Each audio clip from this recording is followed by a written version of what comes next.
Me parece que el Crash Course tiene, supongo que usa datos más recientes de algunas cosas, porque algunos datos son diferentes, pero toca los mismos temas que Goldman y Burke. Ese es un video del curso de Historia de la Ciencia. Eh, Jorge, a ver, ¿qué te pareció ese de Crash Course? Muy rápido. No, Pero no, tiene su utilidad, como resumen, tiene su utilidad, pero realmente me desespera la forma como él acelera. Es decir, iba a decir algo, pero no es elegante, pero es algo así como que si no te, vomitara no, conocimiento, ¿ves? Eh, sí, bueno, hemos visto tres estilos diferentes, ¿no? Goldman es simplemente él Sí. hablando, hablando. El otro es un documental, bueno, tiene toda una hora y una producción tremenda. Tenían actores dramatizando cosas, que creo que eso después ya Hay que no lo pagarlo, qué hacen, sí. dinero. Sí, sí, esas son unas producciones carísimas. Y bueno, y este que usa dibujitos, pero que está más, creo, como más reciente, ¿no? De hecho, él pone a Ah, no, París no, la eso le fecha. gusta a la gente, Sí, a la juventud ese le fascina, sí, pero la juventud es introdujo así. un dato ahí sobre lo que tú habías mencionado, que la universidad había sido, perdón, la iglesia había en algún momento prohibido a Aristóteles. Sí, sí, que también Burke comentó eso, ¿no? Que es sorprendente, sorprendente, ¿no? No es la Sí, imagen que uno eso tiene. a mí digamos que me hizo cambiar un poco la plastilina del cerebro porque tengo que revisar eso. Sí, yo habiendo leído a Bertrand Russell me imaginaba, la iglesia adoptó a Aristóteles y se convirtió en dogma, un poco lo que decía Miro, pero Burke y Crash Course comentan, o sea, en realidad la llegada a los libros de Aristóteles fue un poquito como, eh, bueno, no Como revolucionario, pero anticatólica, como sí, anti, sí, exacto, como que llevó a que pensaran más, o sea, a que hubiera pensaran más discusión, diferente. a que hubiera más discusión y Sí. argumentos y no es que lo aceptaron y se convirtió en dogma Bueno, así yo les he nomás. dicho a ustedes muchas veces que yo estudié para cura, ¿no? No, no, no Sí. sabía eso. No, no te Ah, vemos, yo Jorge. sí. Bueno. No, no Pon tu, sabía. ponte tu video, Jorge, para que nos cuentes ¿Ah? lo de... Pon tu No, ¿No video. sabían? Ajá. Con el no, yo video no para Yo no que... sabía. sabía. No, no No, sabía. no, no, no, para nada. Ok. Sí, sí, sí.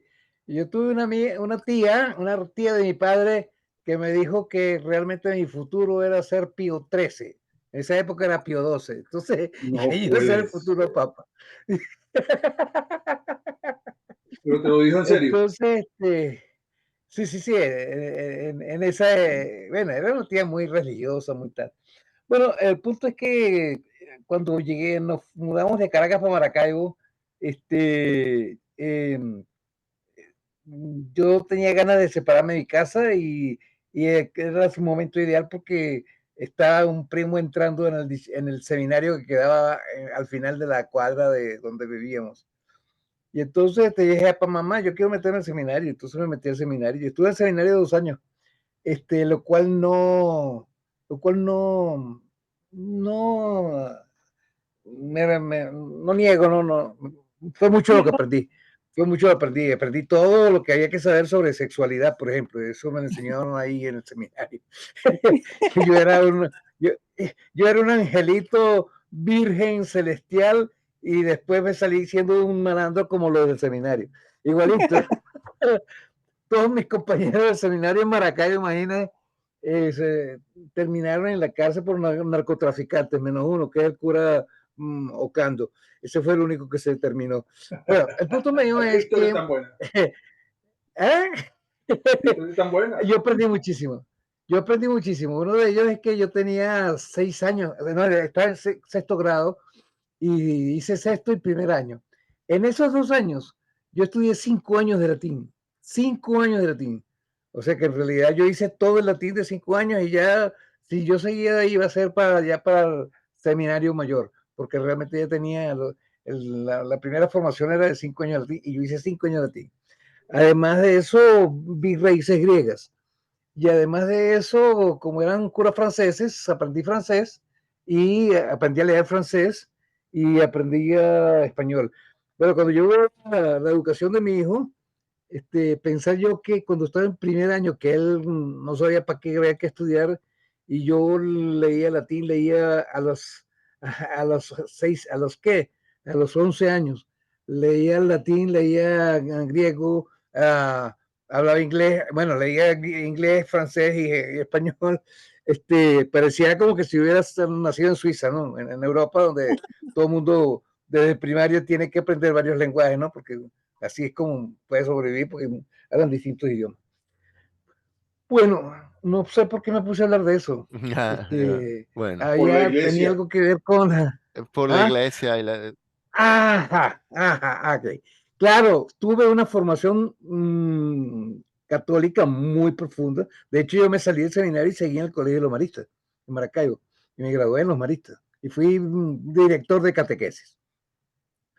El tema es que el libro de religión, que lo tengo por ahí todavía tengo aquí mi libro de religión, era eh, culto, dogma, perdón, primero dogma, ¿ok? El dogma católico. Después era culto, que era la parte litúrgica. Después moral y apologética. Y apologética era pura lógica aristotélica. Es decir, que realmente eso de esa idea de que uno le forma la religión para aprender a demostrar. La apologética es la parte de la religión que deben ver los curas para defender los principios del dogma, pues. Pero tiene que defenderlo con lógica, con lógica. O sea que en realidad, en cierta medida, aun cuando no estudié lógica, tenía la formación lógica de la apologética. Todo eso lo tuve yo cuando estuve en el seminario. Sé que yo no me puedo quejar tuve un curso extremadamente intensivo de formación acelerada en esos 2 años que tuve en ese seminario, que mi patio de juego era un cementerio guajiro. O sea que nosotros jugábamos fútbol con las calaveras de los indios. Oh, Dios mío. De los indios guajiros, de los guajiros que habían allí. Fútbol Yahoo. Bueno, eso contribuyó muchísimo, eso me marcó, y por eso es que lo digo, me marcó mucho en la religión, y yo siempre tuve una posición muy fuerte en la religión hasta que me fui a estudiar a Estados Unidos. Cuando estudié en Estados Unidos y por supuesto siendo católico, fui a las primeras a misa allá en Estados Unidos. Y cuando yo fui a misa, la primera misa, yo me sentí que yo era el más hereje de todos los herejes, porque realmente en lo que era un católico, el catolicismo para mí y el catolicismo para un católico en Estados Unidos, era totalmente, radicalmente distinto. Es decir, ellos eran fervorosos, ellos creían. Yo no, yo veía las cosas como un cuento. Para mí todo eso eran cuentos que los creía porque así tenía que hacerlo, porque era para poder vivir allí, pero no tenía nada que ver con la creencia enfermera. Entonces, me di cuenta de que toda mi formación religiosa era en cierta forma ficticia, pues. Y, ¿Y qué? Y entonces empecé a dudar. Ahí fue cuando hice la transición y terminé en lo que todo el mundo termina en esa época, en el ateísmo. Hasta que luego me di cuenta que ser ateo era tan dogmático como lo que era yo antes. Entonces dije, no, porque los ateos los veo igualitos, son dogmáticos. El creer o el no creer son dogmas, es un dogma. Tú puedes tener un Bueno, dogma de que sí o un dogma de que bueno, no. yo digo, creer o creer que no. Creer a creer que no, ok. O creer que O exactamente, ¿no? Creer ambos que no, creen. ¿no? Los dos creen, El claro. hombre no puede no creer porque es una condición del estar vivo. Cuando estás No, vivo, pero es que tú no sabes exactamente todo lo que está delante de ti, no lo conoces. Entonces, algunas manchas tienes que decir, mira, aquí no puedo decir nada, debo creer. El creer es un acto de supervivencia. del ser humano. No, pero es que Pero fíjate ¿en tú, qué oye, crees ahora? ¿En qué? El punto es el contenido de la creencia. óyeme esta reflexión. En una charla que yo di con un modelo, yo puse, bueno, primero es la creencia, sobre la creencia viene el conocimiento. O sea que Lo que entonces decía me dice, San bueno, no, Agustín. yo estoy en desacuerdo, yo estoy de acuerdo con, estoy en desacuerdo, porque realmente no tiene que ver con, o tú crees o conoces. Y yo dije, o sea que tú no crees en lo que conoces. O sea, tú realmente crees, después crees que no y conoces. O sea que realmente cuando tú conoces, tú no crees en lo que conoces. Deja de creer en O sea porque que, conoces, no. exactamente, no tiene sentido. O sea que la primera creencia Sigue es, lo creyendo. primero es creer. Claro. Lo primero que tienes que hacer es creer. Y después creer es sustentar lo que crees. Es ¿Te das que cuenta? además ni O sea, siquiera tienes que, es un problema que es fundamentar la inevitable. creencia. Es inevitable la creencia porque no puedes dar un primer paso si tú No, no crees. es que si no crees, bueno, el no creer es el no creer es ¿cómo se llama eso? El agnóstico. No agnóstico, sino el agnóstico. O sea que no tiene conocimiento, el ajeno al conocimiento. El No conocimiento me atrevo a existe. creer. Sería una especie de solipsista. Sí, Solipsista que dice que niega todo, que El niega único que todo, existe sino soy yo. solamente yo. Exactamente. ahora tengo una O pregunta sea para que ti, Jorge. Lo que James Burke dijo al comienzo de ese episodio acerca de San Agustín, ¿qué te pareció? me pareció muy bueno, fue muy interesante la presentación de él. Claro, dentro del estudio religioso, San Agustín era un malandro, ¿no? San Agustín era un malandro, un malandro. Y él Sí, andaba, vivía sí, la vida con los placeres y todo eso, hasta sí, creo Hasta que que que se lo convirtió describió en santo. como dijo former nightclubber o algo así dijo, o sea, que Sí, como que un forma de es así lo describió, sí, ¿no? sí. Un libertino o algo así. Él era un un libertino libertino, un y libertino. de hecho, hasta hubo un momento, sus creencias sobre la astrología eran profundas. Entonces, en una ocasión lo invitó un amigo rico pasar un tiempo y entonces estaban comiendo y en eso el dueño de la casa le dice, mira, ve algo curioso. Tú sabes que este esclavo que nos está sirviendo el vino nació el mismo día que yo. Y entonces Agustín le dice, ¿cómo? O sea que ese esclavo tiene la misma tabla astrológica que tú. Sí, entonces ya yo no creo en la astrología. Ese es su primer acto de no creer. No puede ser que dos tipos que según la astrología nacieron en el mismo sitio y en el mismo día tengan dos destinos tan diferentes. Tú eres el dueño del esclavo. No, pues, entonces no creo más en la astrología. Y ahí es donde comienza otra etapa de la evolución de Agustín. Una segunda etapa. No, él evoluciona y empieza, pero era un tipo muy inteligente, era un tipo muy No, inteligente. Es muy eh, inteligente, pero realmente mi vinculación con San Agustín no era tanto por la parte religiosa, sino porque él es el primero que destacó el concepto del signo. Y fíjate tú que ese video de Burke está alrededor, empieza que con un semáforo, que es un signo, una señal, y termina con el semáforo. O sea que realmente todo eso está asociado con el concepto de significación. Entonces, Sí, él comentó lo de la rosa, ¿no? De que cuando lo correcto, analizaban, no lo es de la una rosa que rosa, todo sino que él, esta es la todo es, sangre de Cristo. Sí. exacto. Entonces, el punto es que todo es la parte de significación. Eso es la base de toda la teoría de los signos. De ahí él lo llamaba semeion. Él hablaba de semeion, La que es el semiótica. signo en griego, y símbolon, que era el concepto de los símbolos y semeion. ¿Te das cuenta? Y en realidad cuando él empieza a trabajar sobre esa diferencia entre signo y símbolo y semeion, empieza a desarrollar el concepto de la semántica.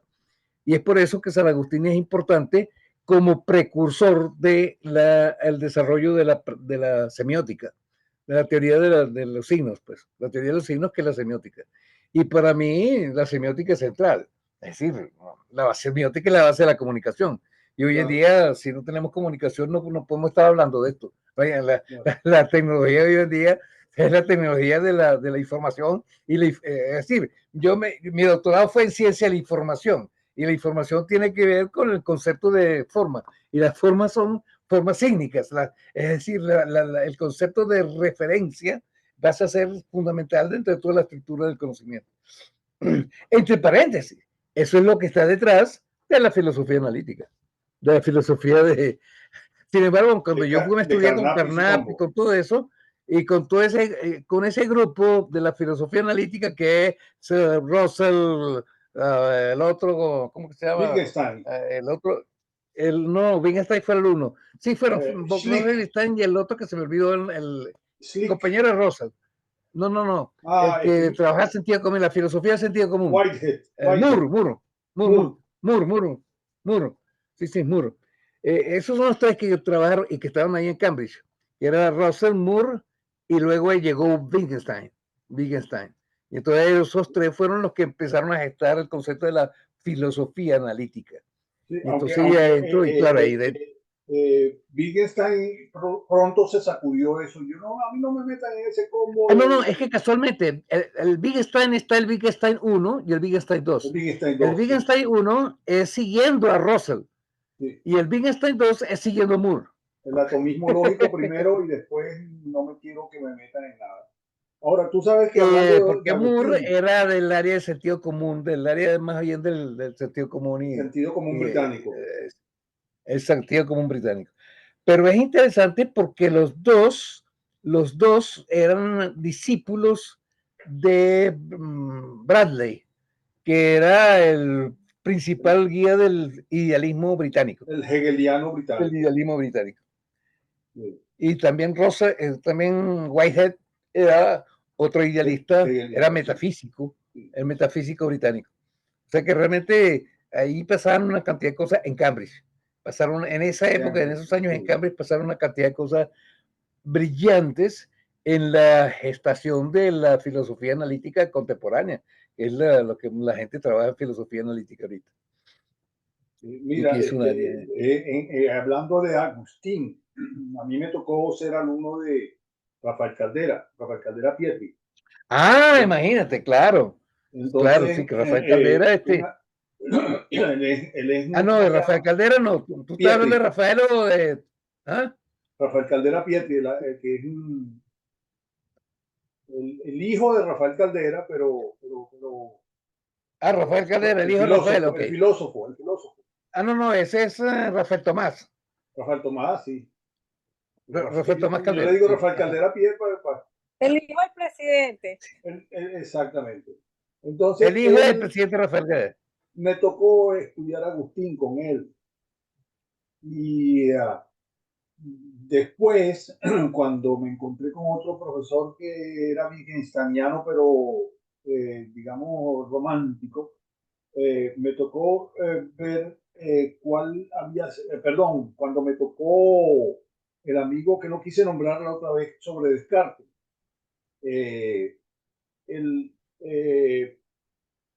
Descubrí, mejor dicho, que el ego, el pienso luego existe, luego soy, el pienso luego existo, luego soy.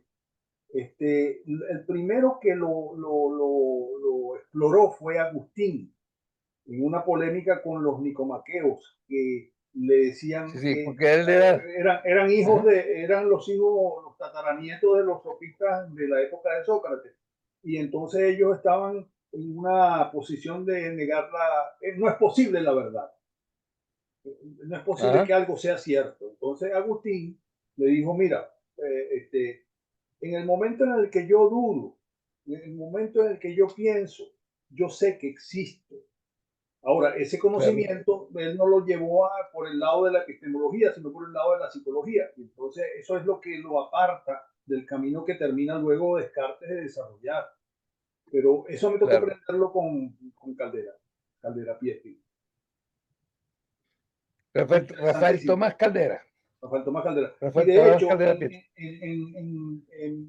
leyendo la Ciudad de Dios, hay no recuerdo en ese momento, porque ya estoy hablando de 30 años atrás, hay algún punto en el que se vislumbran los cibernéticos de Wiener, el combo de los que hablan del feedback y de la caja negra. Que tú entra algo que tú no sabes qué es, se reproduce en un interior y luego sale algo que realimenta la entrada. Ese concepto lo encontré la primera vez en La Ciudad de Dios. Wow, un En libro la Ciudad de Dios, sí. de hace 1500 años. No, era un tipo valiosísimo, valiosísimo. Agustín es un tipo que volaba de verdad. Mira. Bueno, Ok, bien, y tú, mira, mira, una pregunta para Lionel. Ajá. ¿Tú estudiaste filosofía con Rafael Tomás? ¿En la Central o en la Simón Bolívar? En la Simón Bolívar. ¿Tú hiciste la maestría en la Simón Bolívar? Somos Yo hice la compañeros de estudio, maestría- yo también estudié filosofía. Yo Yo, estudié yo en hice, la, yo hice yo no hice la maestría, pero hice los 2 cursos de maestría, los cursos 2 avanzados. años Yo tengo los 49 créditos de la maestría. Y lo único que me faltó fue la tesis, y entonces cuando empecé a escribirla me dijeron, oye, qué bien escrito, pero eso no es filosofía. Entonces, bueno, me frustré. A mí, yo también hice todos los créditos y solamente me faltaba la tesis. Y cuando empecé la tesis me dijeron, ¿pero para qué quieres tú la tesis? No, para terminar de sacar el doctorado. Y dice, pero si tú tienes un doctorado en filosofía, ¿para qué quieres otro doctorado en filosofía? Eso es aditivo. No Sí, es porque yo adictivo. tenía un PhD, yo me puse a estudiar filosofía porque me sentía avergonzado de que no sabía Claro. filosofía y tenía un doctorado en filosofía. Entonces por eso me puse a estudiar filosofía. Menos mal, menos mal. Ok, no Claro les que quito sí. más tiempo. Bueno, que ahora entiendo porque hay Juris Doctor, Medical Doctor, porque Claro. decían, y supongo que no sé cómo se llama el de teología, ¿no? O sea, porque decían que había 4 carreras. Sí. El Está bien, quadrivium. menos mal que lo Y traes a colisión, porque El eso es quadrivium. importantísimo. porque eso explica que El todos cua- los demás son PhD, Sí. digo yo. Porque no, es que está muy bien, perfecto. Eso lo quería desarrollar. Efectivamente, las leyes existían desde la época de los griegos. Es decir, el Protágoras, por ejemplo, Hammurabi, Hammurabi. bueno, la- desde la- allá, pues, por ejemplo. Sí. los O sea que la babilonios. lógica, el razonamiento lógico viene de allá, pero en el caso de los griegos está el caso de los Protágoras, eran sofistas, Los sofistas. Los sofistas, los sofistas Protágoras, manejaban mucho Gorgias, la argumentación. Zenón. La Sí. argumentación. El problema es que usar la argumentación para convencer. Y ese es el proyecto que tenían con Sócrates, que querían Sócrates. hacerlo, era para demostrar la verdad y no para convencer. Pero ¿quiénes lo oyen? Los políticos y los abogados. Entonces el derecho se viene consolidando como una forma de educación importante para estudiar derecho. Y eso es antes de la filosofía y todo eso, punto. Tiene que ver con eso. Por supuesto, la teología. Entonces, por eso es que la ley, law, theory, law, theology, ¿cuál era el otro? Había un cuarto law, había law, theology, Medicina. O sea, dice, medicina, porque los médicos también, pero los médicos ese es más anterior, los médicos son anterior, porque los primeros médicos fueron los hechiceros, los brujos. Sí. Los chamanes. Fueron los bueno, primeros pero médicos. O sea ya he que, visto o sea, yo sé que hay MD, Medical MD en Doctor, Medical Doctor. JD, Juris Doctor. Ahora acabo de buscar, parece que hay THD, Theology Doctor, o Doctor of Divinity. sí, Y doctor de todo lo divinidad. demás, y todo lo demás era filosofía. Y claro, es que ahí está el punto, que es que la filosofía es la base de la ciencia. La secular. Lo que Sí, pasa es que la Claro. filosofía se divide en filosofía natural y filosofía formal. La filosofía formal es Filosofía la que moral. deriva de sí, Aristóteles y la pero, natural. Pero sí, todos pero son hablando de filósofos, por eso es que cuando está el todo. Pero cuando empezaron las universidades, que era el tema que desarrollaba, bueno, ambos, ¿no? Burke y Goldman. Burke, Goldman y también Crash Course, creo que mencionaba, que Green, sí. eran 4 carreras. O sea, de hecho, el de Crash Uno Course de ellos decía, era filosofía. Quadrivium. el de Crash Course decía, si estuviéramos haciendo un tour por las universidades a ver qué estudiar, las opciones eran estas 4. Bueno, él no lo llamó philosophy, el de Crash Course, lo llamó liberal arts. Pero las 3 establecidas eran teología, medicina y leyes, ¿no? Derecho. No. Derecho, sí. Derecho y filosofía. Claro. Sí, Goldman dijo, filosofía era a grab bag, donde ponían una bolsa donde entraba todo lo demás. Y Correcto. era conocimiento Correcto. secular. Sí. Y entonces creo que de ahí viene la tradición de Ahora, que... Del doctorado en filosofía, de ahí viene el Exacto. PhD. ¿De dónde viene el Sí, PhD? sí. mira, volviendo a Aristóteles, hay otro valor que él tiene, que es su trabajo en biología, de clasificación del mundo Taxonomía, la existente, parte taxonómica. la taxonomía. Eso, y ahí es donde él sigue vigente.